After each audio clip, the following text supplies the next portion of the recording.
I'm trying to understand, how can you keep saying, well, he didn't do nothing about student loans? I don't get it. Because they don't read. That's why. I don't know if they get most of their news about politics from Charlemagne the God on the Breakfast Club. I don't know where they get this misinformation from. But if you just go to whitehouse.gov, they have updated information there dealing with student loan forgiveness.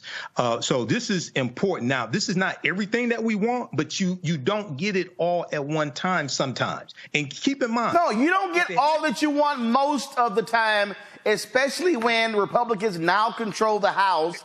You got a narrow margin in the Senate. You just, the numbers aren't there.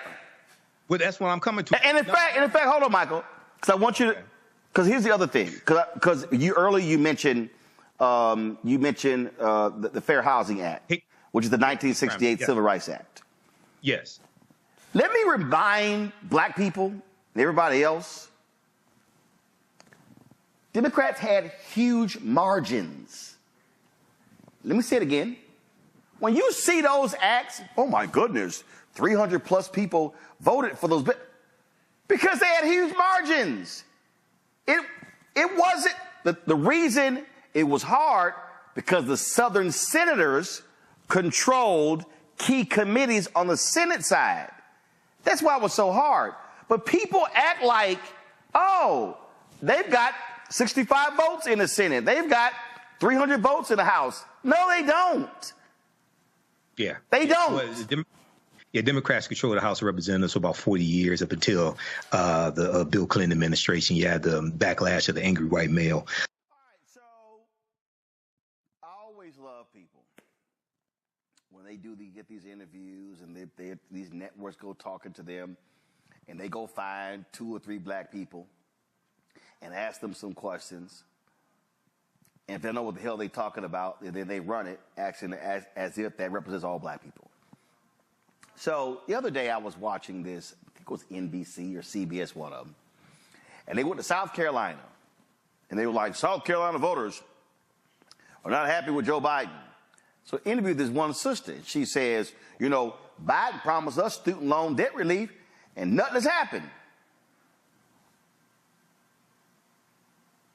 $132 billion in student loan debt relief has happened for 3.9 million Americans. A lot black. Well, check this out. Millions more are going to have their student loans dealt with in February as part of the Biden administration's new student loan debt relief plan. Uh-oh. That's a fact, y'all. Right. So the repayment plan is this here. It's taking effect nearly 6 months ahead of schedule. The ban, this deal of forgiveness, was initially set to begin in July under the new SAVE repayment plan, but it's starting early to provide faster relief to borrowers. Borrowers will be eligible for cancellation if they are enrolled in the new SAVE plan. Now, if they originally borrowed $12,000 or less to attend college and have made at least 10 years of payments, Biden announced the new repayment plan is going to not pay anything else. Yeah. Now remember, the Supreme Court struck down his plan to cancel up to $20,000 in loans. Unlike his proposal for mass cancellation, the repayment plan is a twist on existing income-based plans created by Congress more than a decade ago. Republicans tried to block the new repayment plan through legislation and a resolution, but last year they were unsuccessful. So what's interesting here to me, Michael, when we talk about this new debt relief plan, is, again, for the people who keep saying, man, Biden-Harris ain't done nothing. I don't know what they doing. Let me remind people, Republicans right now don't want any of this to happen. Right. They don't want, again, any of this to happen. They have made it perfectly clear, oh my goodness, no debt relief. Again, this is real basic, folks. if you took out less than $12,000, and this is very basic, it's right here again, less than 12 grand in loans, and have been you've been in repayment for 10 years, your student debt will be canceled. Meaning that's it. If y'all got any questions, go to studentaid.gov/save. I'm trying to understand, how can you keep saying, well, he didn't do nothing about student loans? I don't get it. Because they don't read. That's why. I don't know if they get most of their news about politics from Charlemagne the God on the Breakfast Club. I don't know where they get this misinformation from. But if you just go to whitehouse.gov, they have updated information there dealing with student loan forgiveness. So this is important. Now, this is not everything that we want, but you don't get it all at one time sometimes. And keep in mind. No, you don't get all that you want most of the time, especially when Republicans now control the House. You got a narrow margin in the Senate. You just, the numbers aren't there. Well, that's what I'm coming to. And in fact, hold on, Michael, because I want you to, because here's the other thing. Because you mentioned the Fair Housing Act, which is the 1968 Civil Rights Act. Yes. Let me remind black people and everybody else, Democrats had huge margins. Let me say it again. When you see those acts, oh my goodness, 300 plus people voted for those, because they had huge margins. It wasn't, the reason it was hard, because the Southern senators controlled key committees on the Senate side. That's why it was so hard. But people act like, oh, they've got 65 votes in the Senate. They've got 300 votes in the House. No, they don't. Yeah. They don't. Well, Democrats control the House of Representatives for about 40 years up until the Bill Clinton administration. You had the backlash of the angry white male. But the point I was making is I find it interesting when people say, oh, nothing's been done on student loan forgiveness. One, you have almost $130 billion forgiven that you talked about. Two, you had Republicans filing lawsuits to block Biden's student loan forgiveness that would have moved 500,000 African-American families from a negative net worth to a positive net worth, his executive order, okay? And the reason why it was struck down is because of Trump's 6-3 conservative Supreme Court that goes back to the 2016 presidential election. Hold up, and a number of Republican attorneys generals who filed the lawsuit.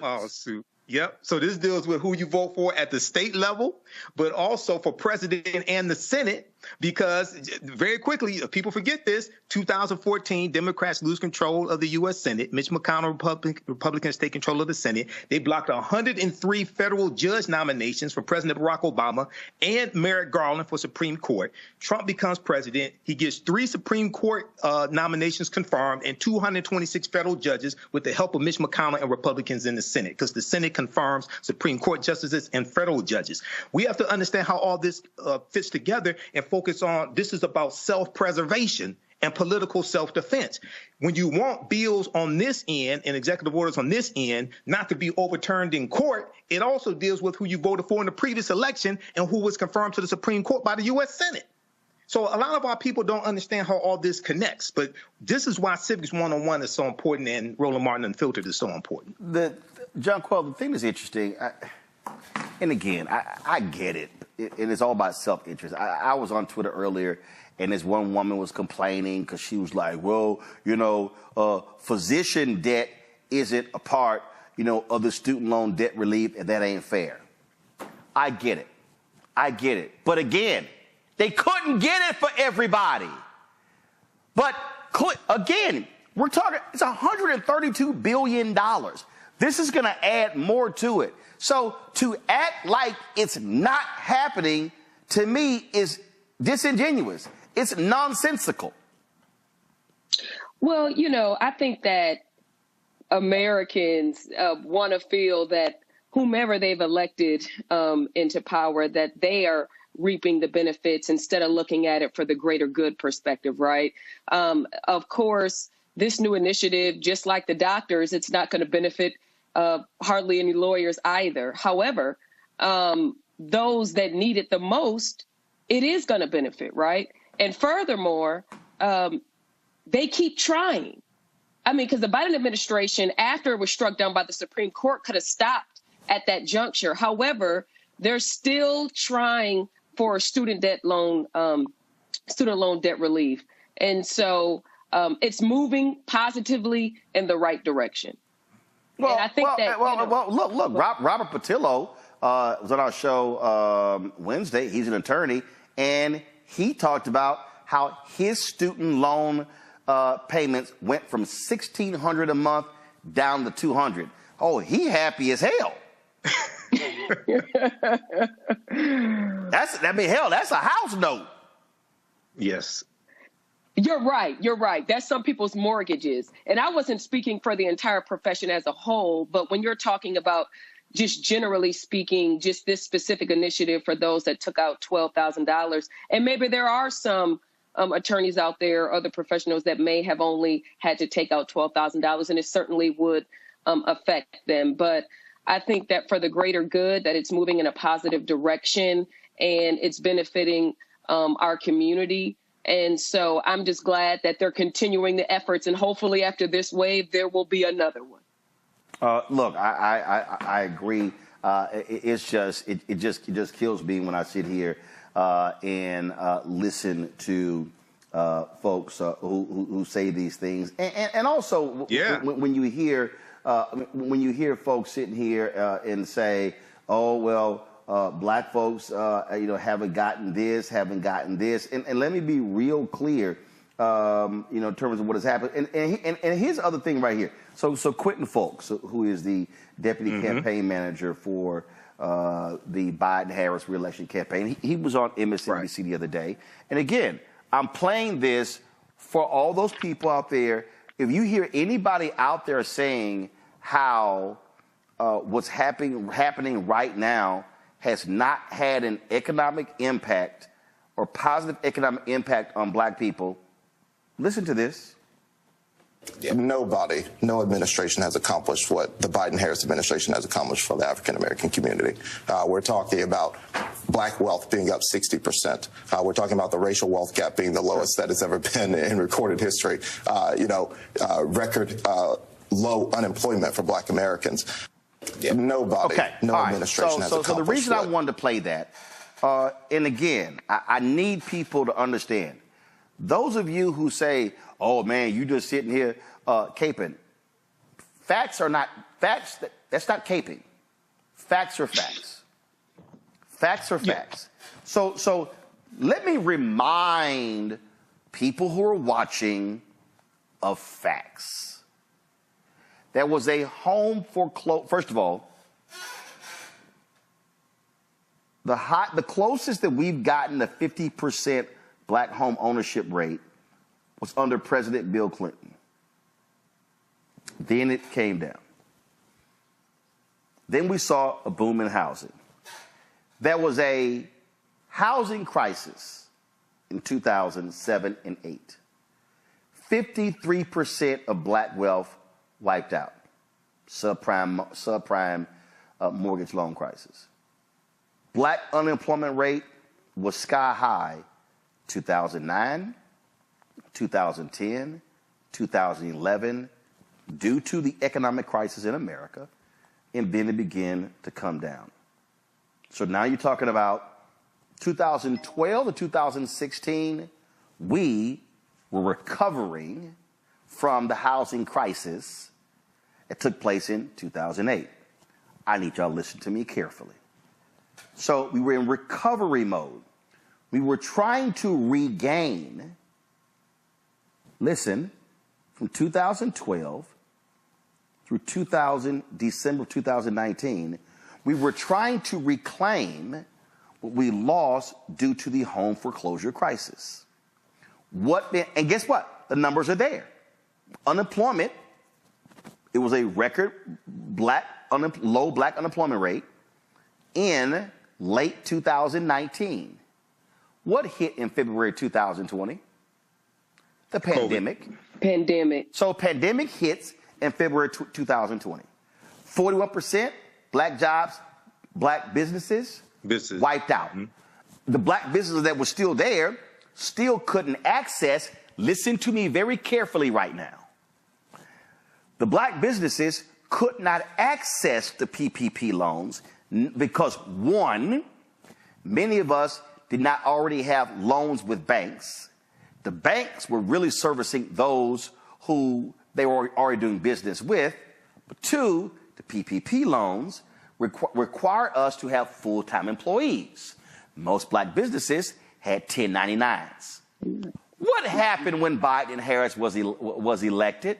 They actually made changes to the PPP loan requirements to assist those for contract workers. Happened under them. Now, pandemic 2020, 2021, 2022, we start coming out of the pandemic, but we're still in it. 2023, I dare say, was the first full year we were not in the pandemic mode. It was still there. COVID was still there. COVID is still here, but we begin to transition out of it. What are we now seeing? We're now seeing changes. So what am I saying? And I've said this before. The fundamental problem that we have faced as African Americans is that in the history of America, we have never had what I call 20 consecutive years of sustained growth. Yes. We've never had it. This is how it goes for us. Up, down, increase, retreat, increase, retreat. That's what we've experienced. That's why the phrase says when America gets a cold, Black America gets pneumonia. Those are simply the facts. But what did you hear Quentin say? The wage gap between blacks and whites has decreased. Unemployment down. They have been trying to drive home ownership up. So with all of that happening, please explain to me how, oh my God, this is so awful, this is so bad. And here is the last point, Michael. And this is a fact. It is an undeniable fact. Job growth under Democratic presidents historically has been better than under Republicans. Republicans are excellent at marketing that they are the party of business. So therefore, people say, I trust them with the economy. No, you could trust them for tax cuts for big business. So people need to understand facts. I'm not talking emotion. I'm not talking perception. I'm not talking feeling. I'm talking undeniable facts.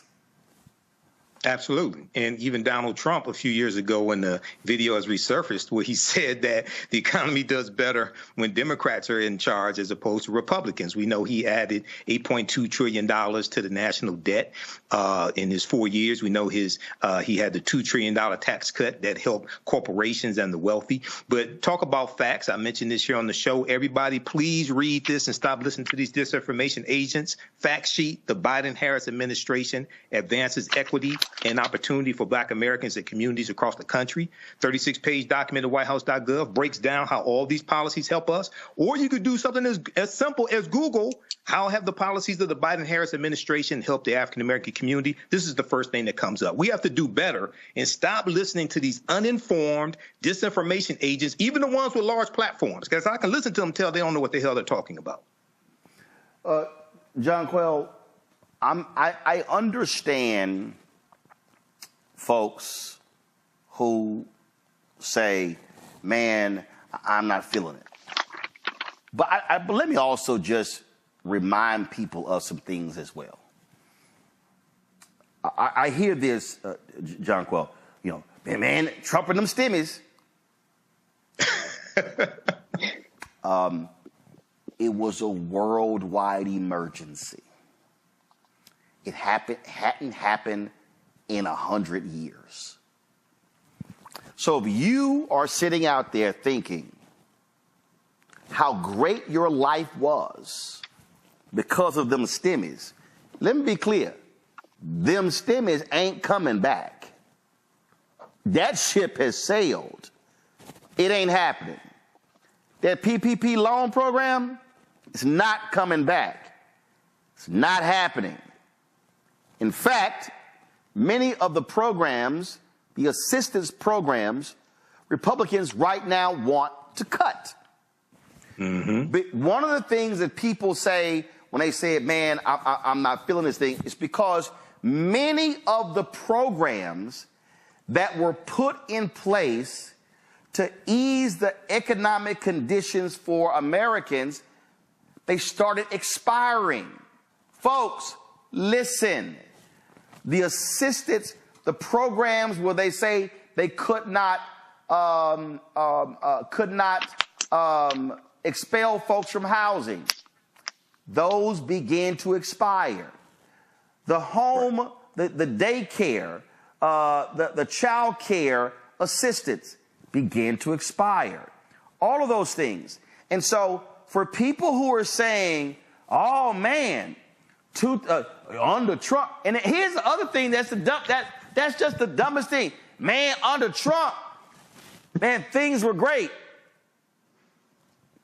2017, 2018, 2019, we were dealing with the after effects of the Obama economy and all of the hard work that was put in place because of what happened in 2008, 9, 10, and 11. We were booming from 2012 to 2019.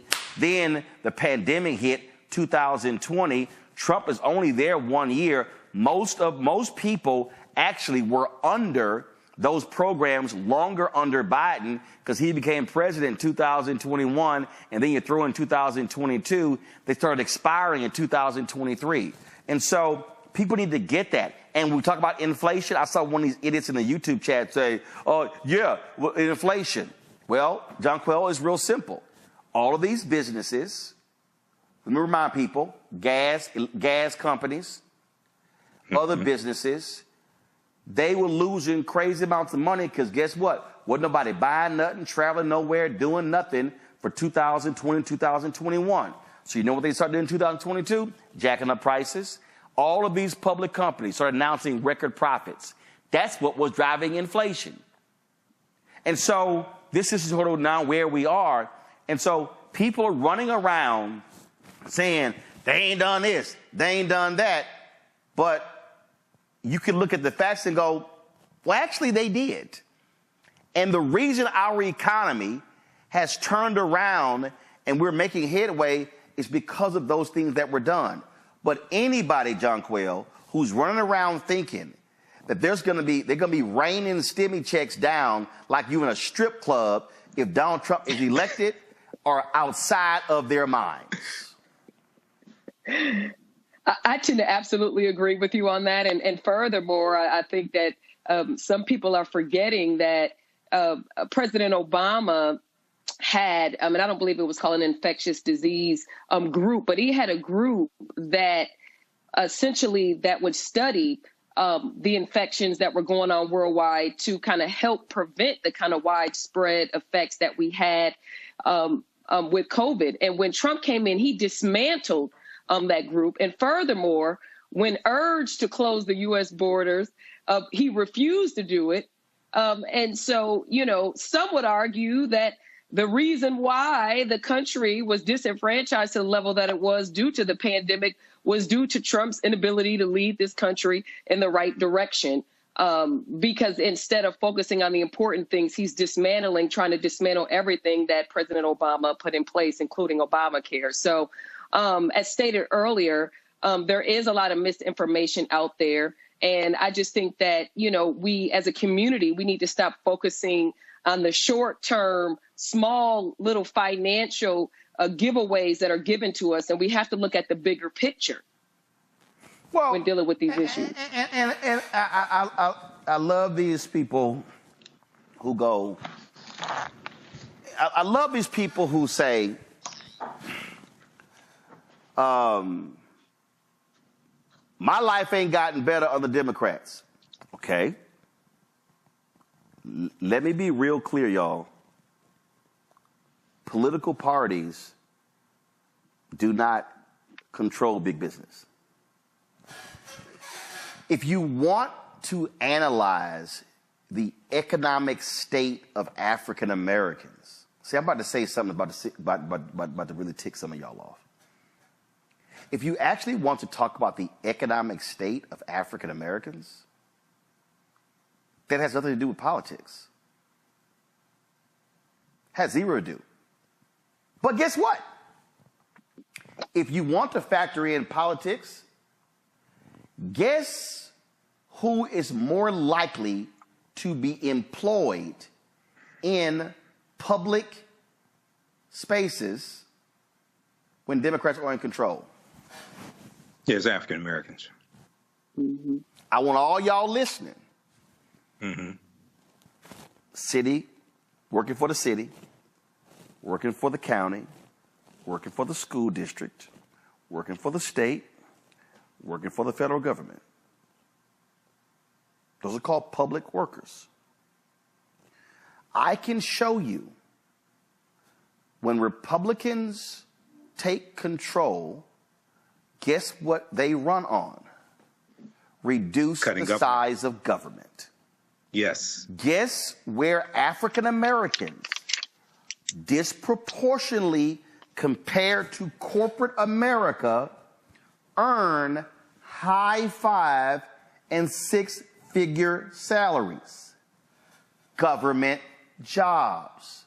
So when Republicans come in and say, we're going to reduce government and we're going to shrink government, that has a disproportionate impact on African Americans because there are more of us, proportion folks, who are in government than in corporate America because they've been freezing us out of corporate America. Those are basic, fundamental economic facts. And Michael, and the reason the housing crisis, and guess one of the first places we begin to see the cracks in 2007 and 2008, I'll never forget, was reading a Wall Street Journal article where they were examining a neighborhood in Detroit and several of the houses on these streets, they were in foreclosure, and the article said many of the people who are African American living in this area were public workers. Yes. Yeah.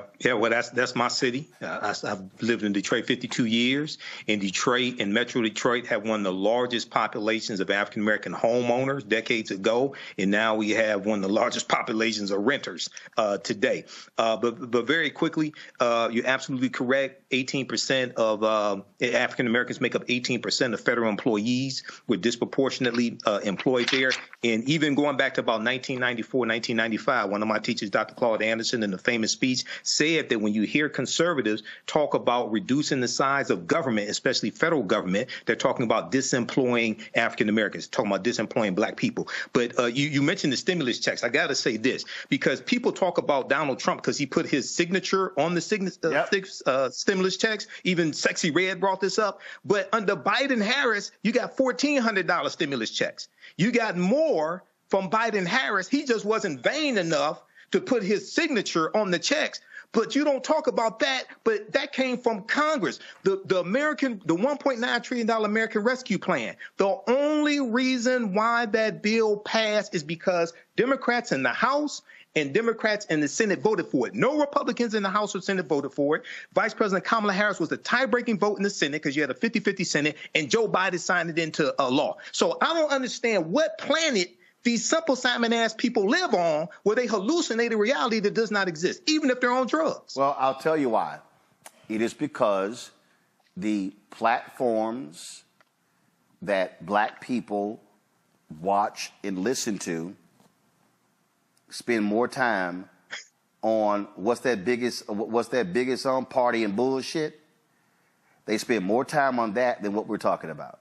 And then when the platforms that folks do listen to, or the individuals they listen to, or the entertainers they listen to, these folks are so ill-informed that they are being fed wrong information, misinformation, disinformation, and then we wonder why people are walking around clueless. And I said last night, I don't care who Cat Williams is talking about, because that has literally no impact on any of our lives every single day. And all of the energy that people have spent on who back and forth, who hate, guess what? Right. That ain't changing your economic condition, the housing condition, child care, education is changing none of that. And so I've made it clear, I'm not going to waste time on that.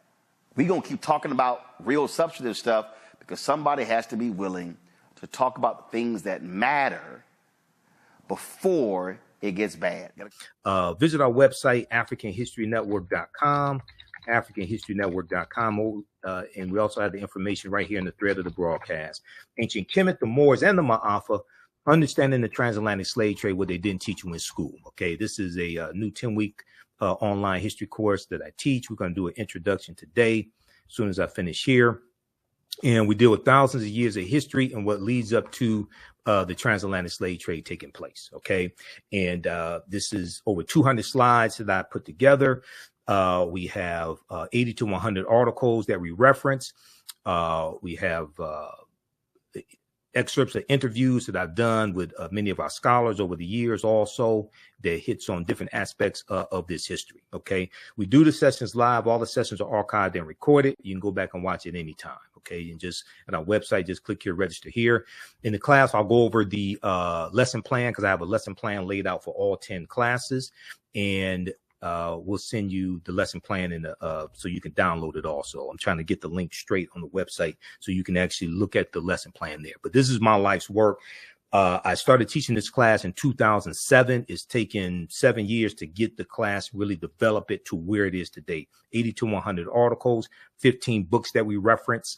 You don't have to buy any of these books to follow along in class. Classes on sale $80, regularly $130. And we do the sessions live. All the sessions are archived and recorded. So even after the course is over with, you can go back and watch the entire course. Okay. So you don't lose access to it. I don't want to do that. I want you to be able to 2-3 years from now, be able to still access this class.